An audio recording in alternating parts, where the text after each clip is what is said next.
पप्पा मला तुम्हाला काहीतरी सांगायचंय. अगं बोल बाळा बोल. माझं नाही का मुलावरती खूप प्रेम आहे. मला त्यासोबत लग्न करायचं आणि त्यासाठी तुमची परमिशन पाहिजे. आतेली काय हे अगं बाळा, अगं तुझे दुधाचे दात तरी पडू दे, मग लग्नाचा विचार करू. पप्पा, I'm 24 years old and I can take my own decisions. I'm an independent girl. वा वा, अरे भाषण मात्र छान करतेस बर का. पप्पा, तुम्ही जर लग्नाला परमिशन नाही दिली तर मी पळून जाऊन लग्न करू. मी नाही राहू शकत त्याच्याशिवाय. तो जर माझ्या आयुष्यात नसेल तर मी मरेन.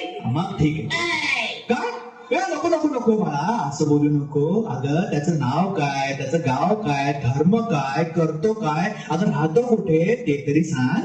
तू घरी येतो? हो, मी बोलवले त्याला.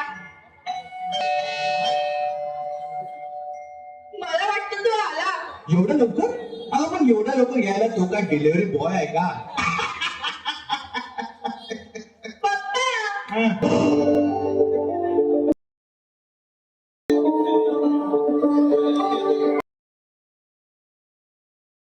माझ्यावरती झालेला विरोध ऑपोजिट बजन यासाठी चक्र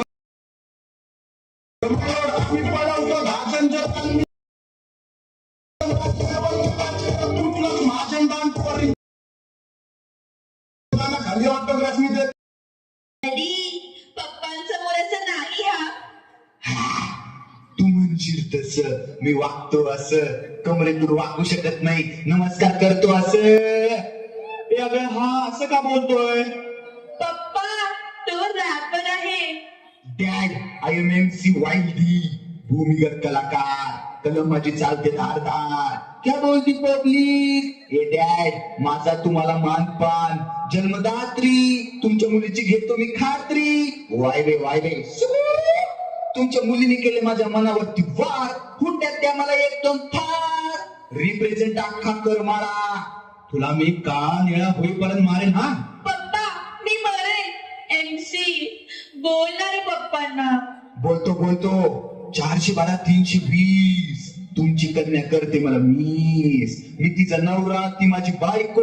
पब्लिक मला बोलती तू लय सायको, माझ्या कमरेच्या खाली मान, म्हणून तुमच्या दोघांचं करतो सन्मान. हा यार तुझं नाव तरी काय ते सांग. MC वाईल्डी, शाब्दिक गुन्हेगार, शब्दांनी मारतो समोरच्याला सलाम. तुपाचं फक्त मी भोळा, ऑपोजिटच्या पोटात येतो गोळा, माझ्या कपाळी गंध, रॅप करायचा मला लहानपणापासून छंद. अरे मंद, तू रॅप नाही, तू 12 खडी म्हणतोस मूर्खा. काय काय काम काय करतोस? स्वबळावर काम करतो, कुणाचे उपकार खात नाही, 7-12 ड्युटी करून घर माझं भागत नाही. अरे बस ते सोड, शिक्षण काय झालंय? मी ज्ञान देतो एवढं जेवढं पुस्तक देत नाही. शिक्षणाची गरज नाही खरंच, भूमिगत कलाकार, 10वी पास 12वी नापास, माझी आई घेते 5वी ते 8वीचा क्लास, म्हणून मी देतो पब्लिकला लय त्रास. आणि तो आहे खूप खास. पप्पा, तो ना इंस्टाग्रामला व्हेरीफाईड आहे, त्याच्याकडे ब्लू टिक आहे, तो खूप फेमस आहे आणि त्याचे रॅप इतके भारी असतात. हा ते सगळं ठीक आहे. ए तू पोटा पाण्यासाठी काय करतो ते सांग. मी जेवतो, भूक लागल्यावर वडापाव खातो, माझ्या घरात होतील खायचे वांदे, पण तुमच्या मुलीला देईल मी आयुष्यभराचे खांदे. अरे वेड्या, थोडं तरी नीट बोलू शकतोस का रे? हा तुझ्या डोक्यावर परिणाम झालाय का? पप्पा, असं नका ना बोलू. जावई आहेत ना ते तुमचे. जावे? अगं ह्यापेक्षा सोडलेली कोंबडी बरी. अरे तू भविष्यात नोकरी करणार आहेस का नाही? मी रावण नाही, मला माझा अहंकार नडतो, कलेची सेवा करून कलेतून पोट भरतो, भूमिगत कलाकार, मी पैशाचा मोह टाळतो, 100ची पुढे आणि गांजा मारतो. काय? अगं हा गांजा पितो? हो पप्पा, आजकाल ना कूल बनण्यासाठी आधी दूध बनावं लागतं आणि त्यासाठी गांजाचं रस प्यावं लागतं. गांजा गांजा. अरे मूर्खांनो, कला हीच एक नशा असते रे, त्यासाठी दुसरा नशा करायची काही गरज नाहीये. सोडा, हे तुमच्या पिढीचा दोष आहे. अगं हा झुरळ भेटला कुठं तुला? अहो इंस्टाग्रामवर हा? इंस्टाग्रामवर त्याचे ते फॉलोवर्स, त्याचे ते कूल पिक आणि रॅप बघून मी त्याच्या प्रेमातच पडले. गटारीत पडली असतेस ना तरी चाललं असतं. आणि तू कमवतो किती ते सांग, आणि माझ्या मुलीला सुखात कसं ठेवशील ते सांग. सुखात राहण्यासाठी पैसा नाही लागत काका. मनाची श्रीमंती हीच मनाची श्रीमंती. अरे कुत्र्या, उठ उठ, तू नीट माणसासारखं बोल. बस इथं बस, नाहीतर कानाखाली देईन. काय नाव काय म्हणाला तू? MC वाईल्डी. अरे मंद, खरं नाव सांग. आई बाबांनी पाळण्यात घातल्यावर जे नाव ठेवलं होतं ना ते सांग. तुझ्या घरी आत्या आली असेल, कृष्ण द्या गोविंद घ्या, राधा द्या गोविंद घ्या हे केलं होतं ना, आणि आत्या कानात येऊन म्हणली असेल ते नाव सांग. सांगतो गजानन खरे खोबरे. हा, काय काय शिक्षण काय झालंय? 10वी नापास. वा, कमवतो किती महिन्याला? अजून नाही कमवत. तुमची मुलगी जे पैसे देते त्यातून सगळं मॅनेज करतो. पप्पा? अरे तुझ्या आणि एवढा कूल दाखवतो ना स्वतःला, तर ही सत्य परिस्थिती सोशल मीडियावर दाखव ना. लाज नाही का वाटत तुला? असं मुलींना फसवताना हा, आणि सोशल मीडियावर दिखावेगिरी करताना. आणि हा, तुला माझ्या मुलीबद्दल सांगितलं कोणी?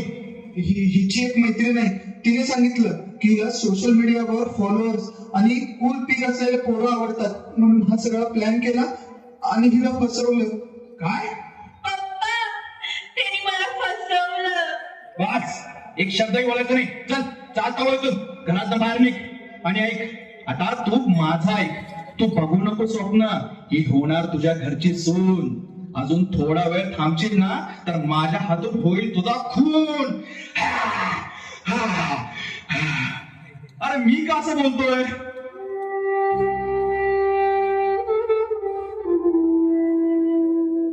अगं बाळा, सोशल मीडियामुळे आजची तरुण पिढी आगळी झाली. जे दिसतं ते छान असतं असं समजतं. लोक फक्त दिखावा करतात. हे सोशल मीडिया दिसतं तसं नसतं.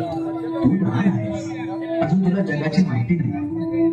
सोशल मीडियावर सगळ्यांचे फोटो खूप छान आणि सुंदर असतात. हा सगळा दिखावा असतो. आता मुलींना फसवण्यासाठी, त्यांचा फायदा घेण्यासाठी, त्यांच्याकडून पैसे घेण्यासाठी हे सगळं करतात. आणि फेक अकाउंट काढून मुलींना फसवतात.